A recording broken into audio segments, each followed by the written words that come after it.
Have you ever felt like your mind works differently? Like you just know things without logical proof, or you sense energy in a way others don't?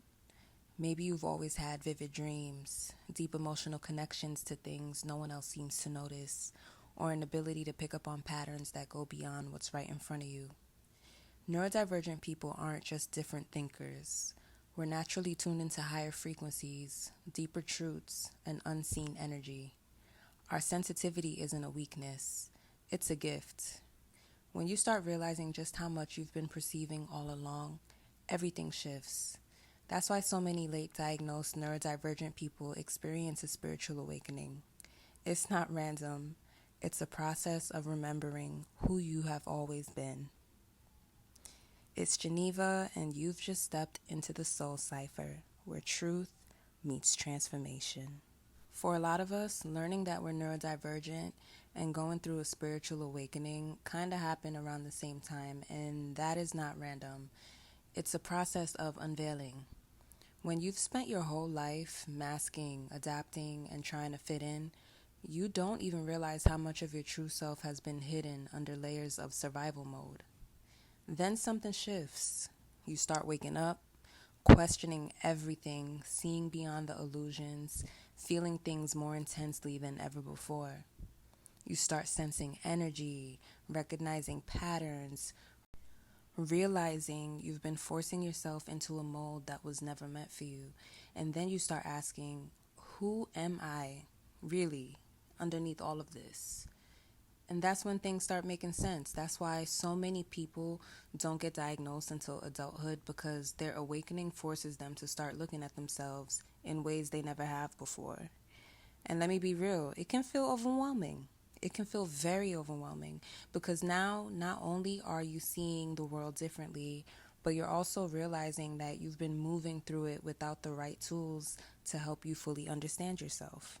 And this is where the conversation gets interesting, because whenever I talk about neurodivergence, there's always someone saying, that's just a man-made label.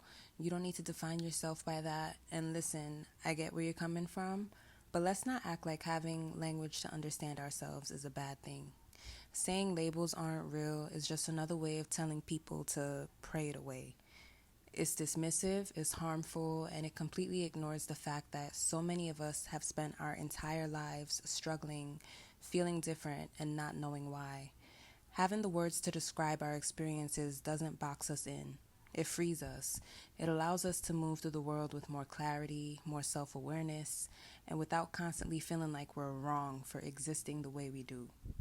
The real problem isn't the label, it's the attachment to it. If you take it on as your entire identity, then yeah, that can limit you.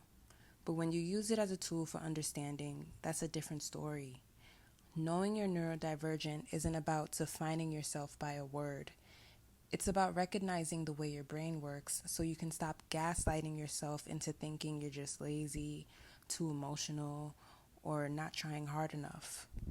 And let's not pretend neurodivergence is some new thing. It's always existed. Before we had terms like autism or ADHD, neurodivergent people were the visionaries, the mystics, the shamans, the ones who processed reality differently and saw things others didn't. The only difference is back then they were seen as gifted. Today, they're seen as disordered.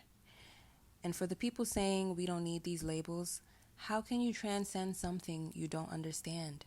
How can you evolve past it if you never had the tools to fully grasp what it even is? Awareness is the first step to expansion.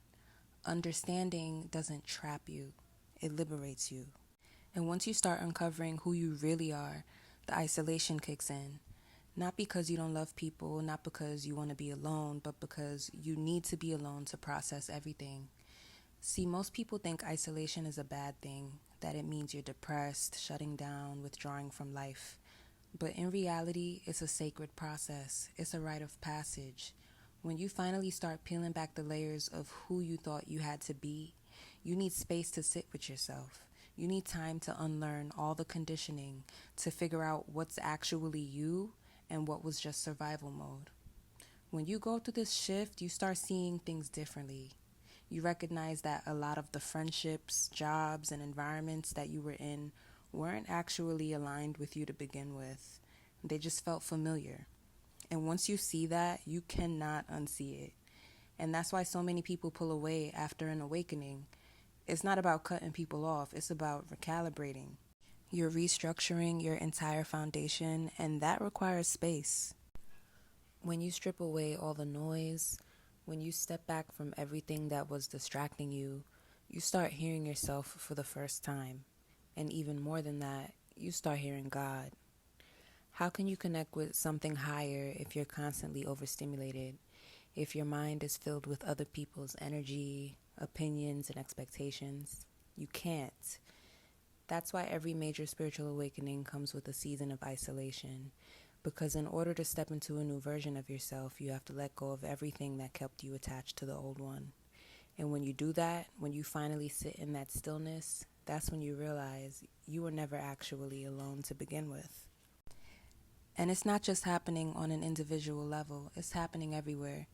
More and more people are waking up right now, and that's because we're in the middle of a massive energetic shift on Earth. The systems we've lived under, the conditioning, the expectations, the pressure to conform, it's all crumbling. And neurodivergent people, we're the ones who are meant to facilitate that shift. We're here to bring in new ways of thinking, to question everything, to challenge the old structures and light up the path forward. But in order to do that, we had to clear out everything that was holding us back. The relationships, the environments, the belief systems that kept us small. None of that could come with us. And that's why isolation is necessary. It wasn't just about personal healing, but it was preparation for something much bigger. We're here to spread our light.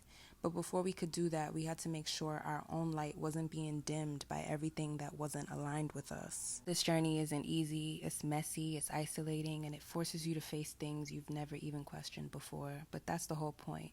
Because once you see the truth, you can't go back. And honestly, you wouldn't want to.